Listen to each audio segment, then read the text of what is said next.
This episode has the shortest teaser of any episode of classic Star Trek, so I'll keep my teaser for this review short too.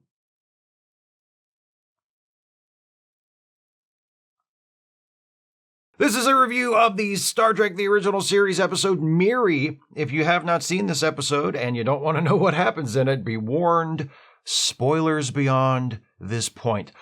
Over the years, this episode has acquired a reputation among some fans for being kind of cringe-inducing, kind of creepy.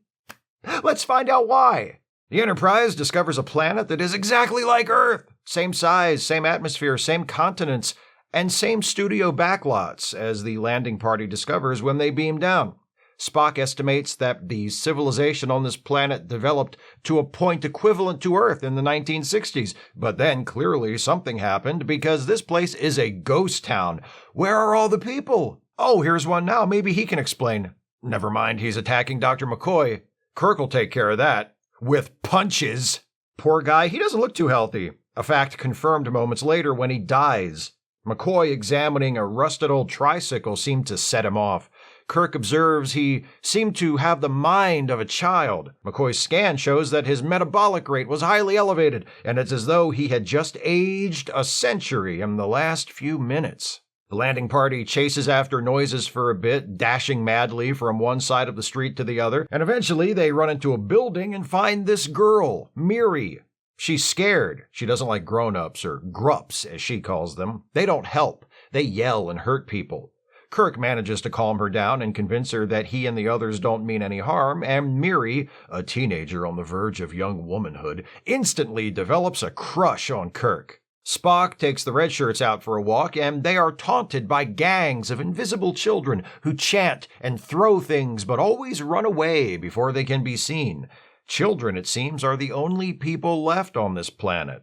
Miri takes the landing party to an old laboratory so McCoy and Spock can figure out what killed all the grown-ups. McCoy guesses it was a plague, but why weren't the kids affected? They'd better figure it out fast, because Kirk and the other adults are showing early symptoms of the plague. Purple sores on their hands and increased irritability. They're super snippy with each other all of a sudden. All except Spock, that is. He is a carrier of the disease, so he can't go back to the Enterprise without infecting everyone else there, but he doesn't experience symptoms. McCoy suspects it has something to do with Spock's blood. Spock's like, "Ha-ha! Who's the green-blooded son of a bitch now?" You.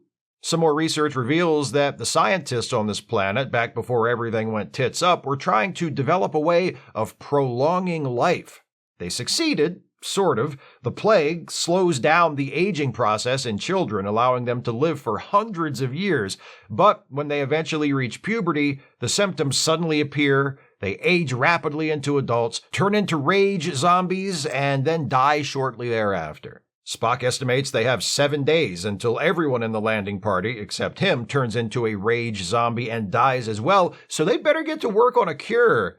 Spock's like, no way I'm going to wind up the only adult in a community of feral children.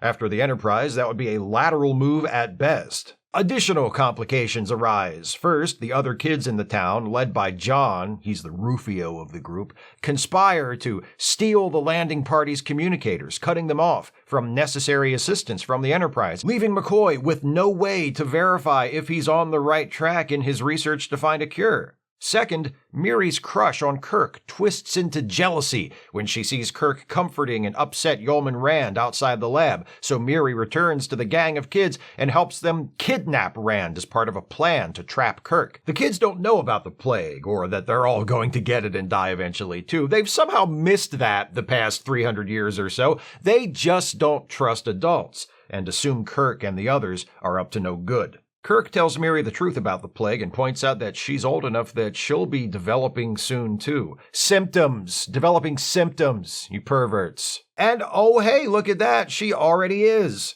He convinces her to take him to where the other children are keeping Rand and tries to talk the kids into letting Rand go and giving back their communicators.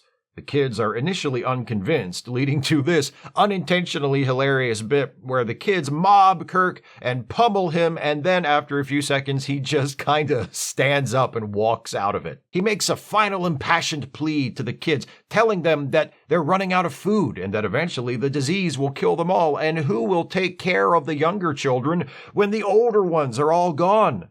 Then does he strip his sleeves and show his scars and say, "These wounds I had on whatever day this is, and eventually you'll all have them too," is my point. Then Kirk comes with the heavy artillery. He tells them, "Look at my face. Look at the blood. Now look at the blood on your hands. You did this. It's not the Grups who are doing the hurting anymore. It's you. Let me help you, or you'll turn out just like the Grups." That does the trick. Kirk and the kids head back to the lab with the communicators. Meanwhile, McCoy has gotten impatient with his stalled research. He thinks he's found a cure for the plague, but without the Enterprise's computer to run some tests, he can't be certain. Then he's like, "Oh hell, I'll just try it out on myself. It's just this once. It's not like recklessly injecting myself with drugs is going to become a recurring thing with me or anything." And he injects himself. And Spock and the returning Kirk watch, first in concern and then in amazement, as the sores from the disease vanish from McCoy's face. He's found the cure! Huzzah! And that's pretty much it. Back on the Enterprise a short time later, Kirk, Spock, McCoy, and Rand have a chat about what will happen to the children now. They'll all receive the cure, plus Starfleet is sending teachers and advisors, and yeah, I guess we'll just have a planet of 300-year-old children now, huh? Kirk's like, "Thank God it's not my problem." Rand reminds him that Miri loved him. Kirk's like, "Not my problem either. Let's go." The end. So, the cringy bits. Miri does develop a crush on Kirk, and Kirk does play into that in order to get Miri to cooperate with them. Kim Darby, the actor who plays Miri, was 19 when she made this episode, but Miri, the character, is supposed to be a teenager on the cusp of puberty, so 13 maybe? Viewed in that context, some of the interactions between Kirk and Miri can come across more uncomfortable than intended, especially to our modern eyes. In an early scene, Kirk compliments Miri by repeatedly and sincerely telling her how pretty she is. He's not trying to flirt with her, but he's still a 30-something man gazing at a teenage girl and telling her that he finds her attractive and telling her that he likes her name and likes her when she's obviously super into him in a not-so-innocent way. Yeah, I get why some people find it a little creepy. I wince at a few of those Kirk-Miri interactions, too. Beyond the Kirk-Miri stuff, the episode is fine. This is the first time the crew encounters a duplicate or parallel Earth, but that winds up having nothing to do with the actual story. The duplicate Earth doesn't wind up being a mystery that needs to be solved, or even something the characters seem particularly interested in beyond the initial shock of its discovery.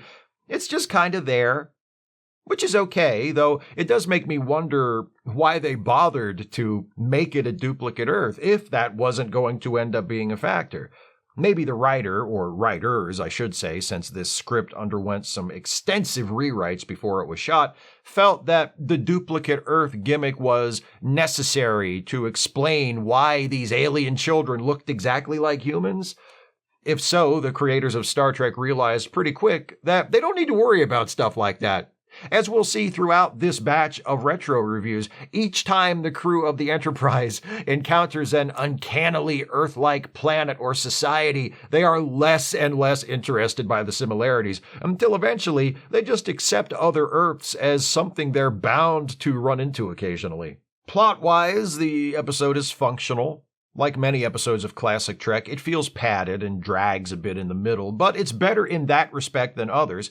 McCoy's gambit of testing the cure on himself works in order to give McCoy something meaningful to do and allows the discovery of the cure to occur in a dramatic way, but it also kind of wipes out the importance of needing to get the communicators back, since McCoy manages to cure the disease without needing the help of the Enterprise's computers after all. Kirk still needs to rescue Yeoman Rand, so it doesn't render his scenes with the gang of kids at the school completely pointless, but it does lessen their importance to some extent. Thematically, the episode has a few interesting ideas, but ultimately comes across as confused and vague. It definitely reads like it was written by the disenchanted parent of a teenager. The onset of adolescence and puberty literally transforms people into monsters. It's not subtext, it's kind of just right there. But what is it really trying to say? On the one hand, it seems to invite sympathy for the kids. They've been failed by their adults. Their world has been ruined. To them, growing up is not only a frightening prospect, but a deadly one. Those concepts carry resonance for kids coming of age in any generation, but they must have felt especially relevant in the late 1960s. But on the other hand, the story isn't really about the kids, nor is it told from the perspective of the kids. It's about and from the perspective of the adults. And the adults, our heroes, Kirk and Spock and the rest, are just trying to help these kids, these unruly, disobedient kids, these kids who transform into murderous rage zombies as soon as they hit puberty, these kids who hide and steal and fuck your shit up and lash out and try to destroy things that they are too young and naive to understand. Don't you kids get that we are just trying to save you from yourselves? Don't you get that, you little ingrates? So yeah, something of a mixed message. Although, given the demographics of the people who made Star Trek, I suspect that second half of the message is closer to the intentions of the creators than the first, to the extent that there was a conscious intention for the meaning of this episode. Star Trek was and is and always has been a deeply progressive and optimistic show, but every now and then you catch one with a bit of a no, it's the children who are wrong vibe to it, and such is the case here. Fortunately for the episode overall, that's not mainly what Miri is about. It's mostly a ticking clock suspense story with the crew racing against the clock and fighting the interference of those damned local hoodlums to cure the disease that is killing them. And it works pretty well. Not a great episode, not one of my personal favorites, but a more than respectable outing. Perfectly acceptable Star Trek, and maybe a smidge better than that, which threatens to turn into Lolita in space only fleetingly, thank God.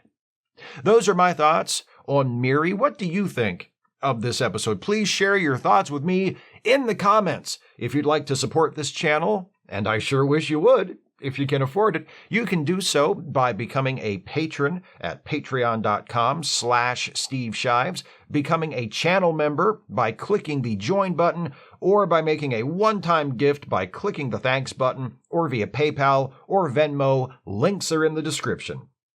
Please join me again next week as this batch of reviews dedicated to episodes dealing with other Earths continues with a look at another installment of Star Trek The Original Series, The Return of the Archons. See you then. Thanks for watching, and take care, everybody.